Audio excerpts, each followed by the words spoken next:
Yan o. Sobrang taas na ng damo. Lilinisin natin yan. Grass cutterin natin yan guys. Para maging maayos ulit ang circle natin.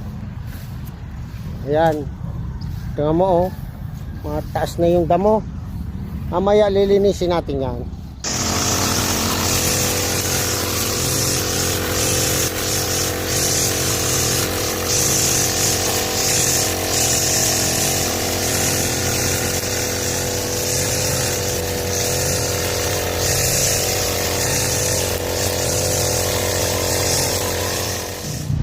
Yan, hello guys.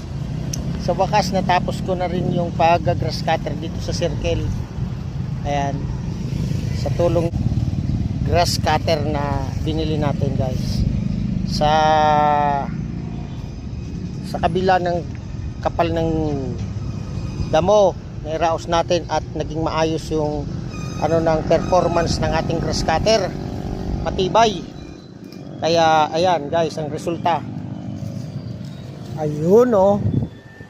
Ang ganda na ng circle natin ulit. Ayan. Kita niyo yan guys. Yan.